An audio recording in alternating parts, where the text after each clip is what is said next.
Hey, this is Sam, and I thought I'd make a video today and all the medications that haven't worked for me that I've taken since I got COVID in March of 2020. There's been a lot of things that have been prescribed to me and I've been hesitant to take, or I'm like, I don't know, and they don't work. Um, so I'll just go through a bunch of things. This may be a little long. A whole bag of medications here. It's quite sad. See here. Well, I'm going to start with some that have absolutely scared me and made me really ill. So the first one I'll show is ivermectin.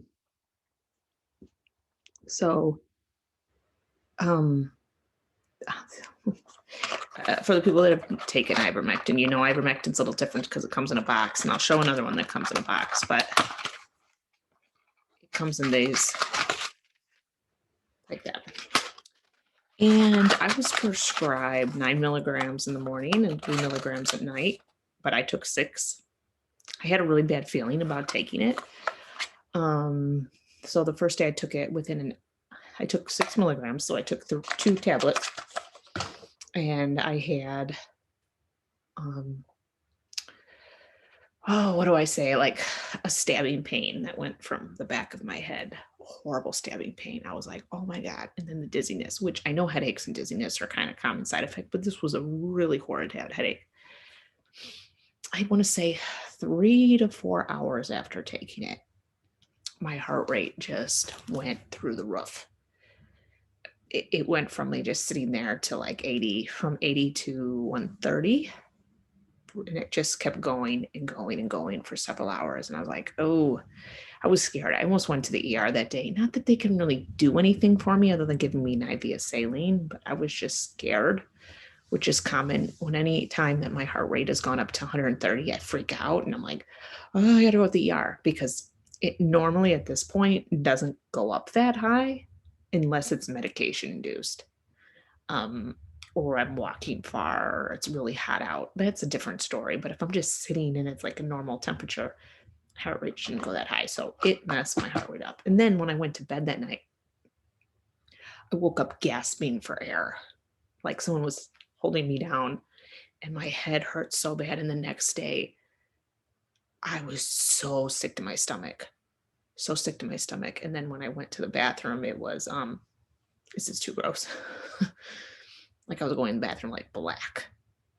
Maybe that was a good thing. Maybe it was clearing stuff out of me that was bad. I don't know, but it scared me so much. I never took it again. Now, I've been prescribed now to take 1 milligram a day, which I might start up again next week. I don't know, but I'm kind of scared.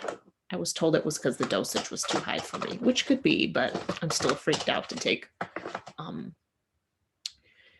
that. Let's see some other bad ones, because there's quite a bit.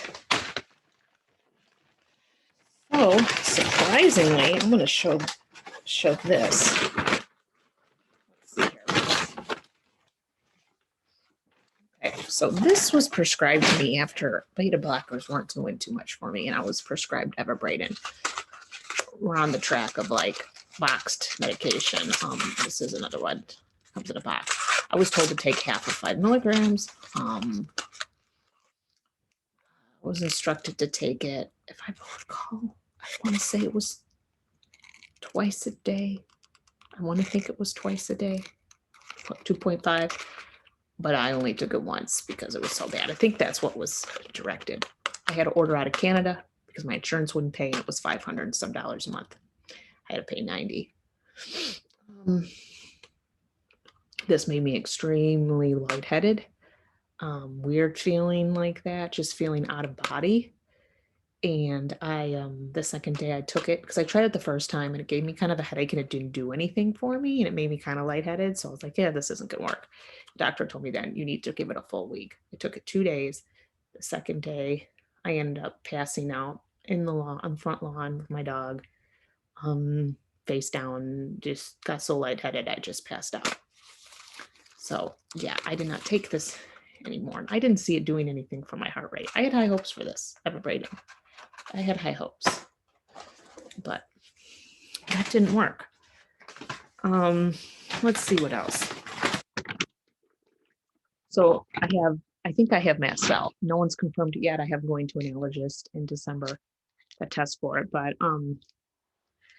I thought I'd take an H1 blocker. So I just got a Claritin over the shelf.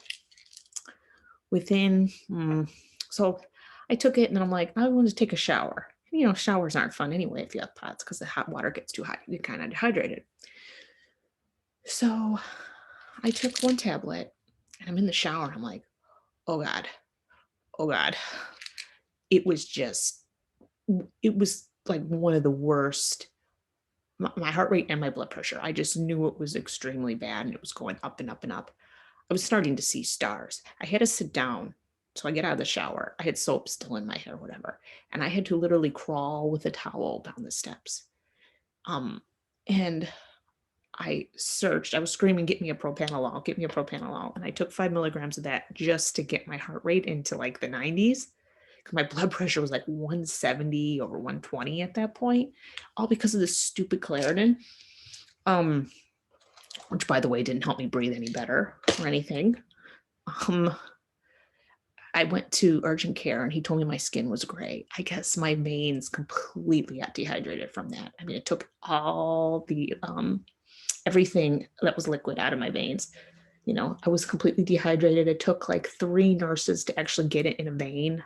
And once they did, it was like on fire for an hour in my vein. I had this big purple mark on my arm for several weeks. It was really bad. Yeah, no Claritin for me.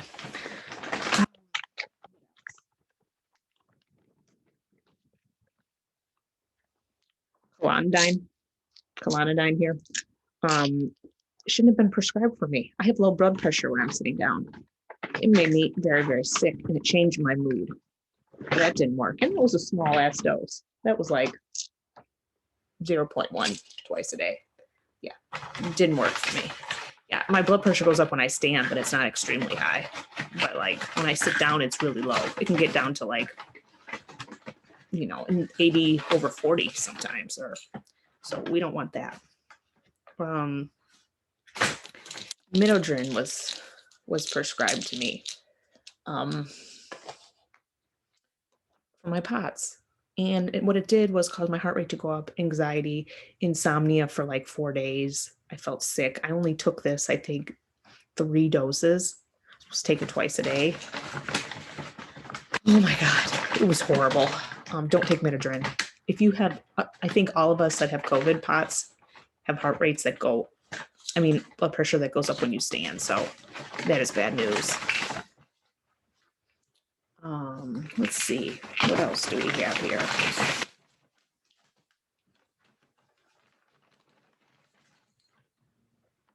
Atenolol was prescribed to me for my heart. Horrible. That night the day I took it, it helped my heart, but it gave me sensory seizures where I was little and the room was huge. It was horrific. I couldn't sleep very well. And the next day when I came off it, my head hurt. And then I just cried all day. I felt so hopeless on this. I was like, I only took 12.5 milligrams. I took half of that, half the smallest dose. Another one where I don't have the bottle is Xanax. When I went to the ER when I first had POTS, they gave me Xanax.